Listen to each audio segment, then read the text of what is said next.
because since both of us do a lot of things, like we Mm, have so many side hustles. mm. Uh, some of my friends used to call me in Malay like gila kuasa, like crazy for power, power crazy. Power crazy.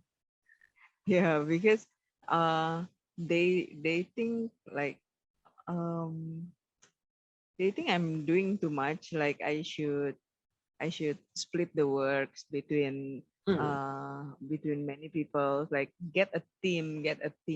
But then for me, like because when you assemble a team, then yeah, so many things to take care of. Like first how to pay them, and mm. especially when we are still like in this phase of life, like emerging, trying to survive. So getting a team is like a burden somehow, Mm.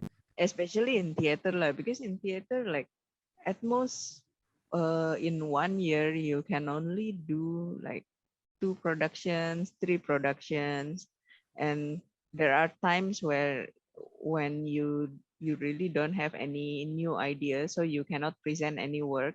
Then if you already have a team, you have that obligation, right, to create something to so that everyone can have a job. Mm. I don't want that burden. That's why like until now when I talk to theater people, they will ask me, oh, what is your theater company, or do you have any group? Then I say no, I don't have. And in Indonesia it becomes it's very weird, because usually when you say you are in theater, you automatically belong to a group.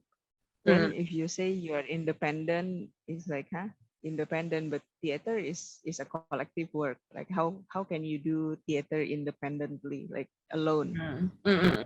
Right. Like in my case, uh, I will prepare everything by myself first lah. Like I write the script, and I have the idea how to direct it. Then when I get the funding, or let's say I have my own money to spend, then I get people. I start calling actors. I start like getting help from lighting designers, stage managers, that kind of thing. But Mm. then they become freelance, so I don't have to, how to say, like Like it's not employ like, them as like your company lah. yeah, so it's just like a one-off thing. Mm. You so it's less burden for me. Okay, I mean, I definitely resonate with that also lah. Yeah, I think I also spend a lot of time like thinking on my own, like planning how to do something.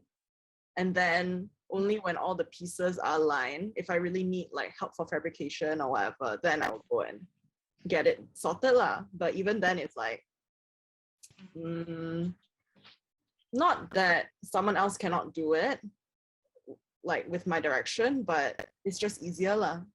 Like then I don't have to Yeah. explain, don't have to figure out like yeah payment or like also feel a bit like guilty about like handing things off to other people. Yeah. Even for me, like when I make clothes, Mm, normally other brands, they have their own set of seamstress. right. So they only, like, at most they only design, then make the pattern, then after that they will pass on the pattern to the seamstress, so those seamstress can cut and sew. That's Yeah. why it becomes mass production. But Mm, for me, I cannot do that, because I feel like, of course I started my clothing business by myself. Like I do mm, everything myself, like I draft the pattern, then cut and sew everything myself. Then to bring in a new person, that one also I feel it's like a burden, because mm, when we talk about business, sometimes you can sell 5 items in a day. Sometimes you don't sell anything in a week.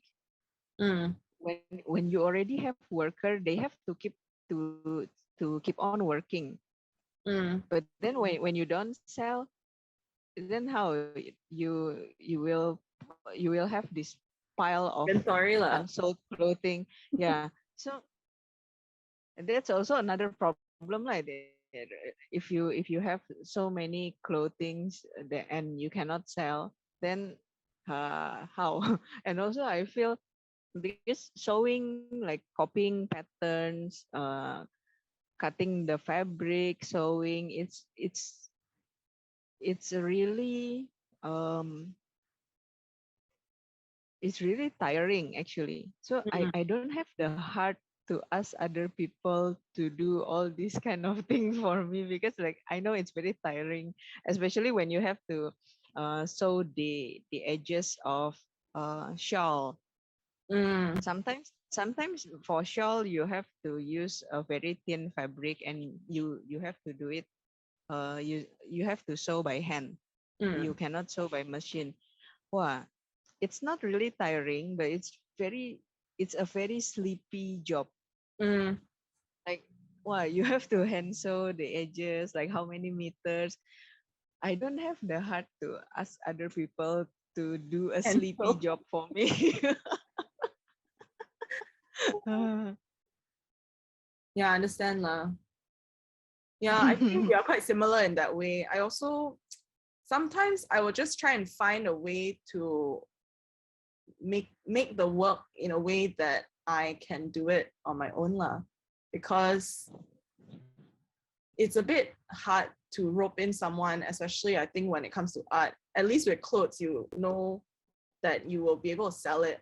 You know, like there's a mhm. function for it. But I think a lot of times, like for artists, also, it's like we may not be thinking like whether it's commercially viable. It's like just about, oh, this is the idea and this is the medium. May not make any money, but it's like it's trying to send a message or something. Then actually, the less people involved, the easier also. Yeah, true. and and also actually, when you talk about visual art, Mm, because sometimes we create things, and we don't know lah whether it will sell or not. Then mm, another problem comes up, like, do you have a storeroom?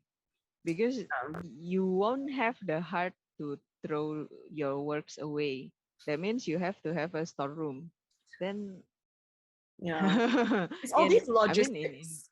yeah, I mean in Indonesia, maybe you can have a storeroom lah. Like you can buy a cheap piece of land in some village or in some forest, then you go and build your own storeroom. But in Singapore, storeroom is very hard.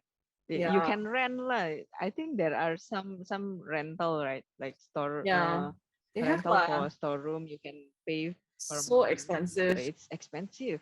Then if you pay for a storeroom on top of paying for like a studio space, then also rental for like if you are not like you don't own your house. Oh, Yeah. I cannot even like imagine. So I mean actually that's why Yeah. when I started to make work again that is like not digital, I decided to use fabric because I was like, at least I can store it. I can fold Yeah, it at up. least fabric you can fold. You Yeah. can fold, then put in a cupboard. Actually, some of my friends also, like uh they do woodcut. So like printmaking using woodcut. Mm, Usually they used to use paper, but then recently they changed to canvas. And turns mm, out the reason is storeroom. yeah. Because if they print on canvas, they can fold. But Yeah. then if you print on paper, especially like if you have nice paper like watercolor Yeah. paper, you cannot fold. You cannot You fold. You can cannot. roll. Even if you roll it, But it's not then great. You know. yeah, that's right. Yeah. Yeah. Yeah. So I I think. think fabric is really like quite a good solution lah. Yeah. Yeah. Yeah.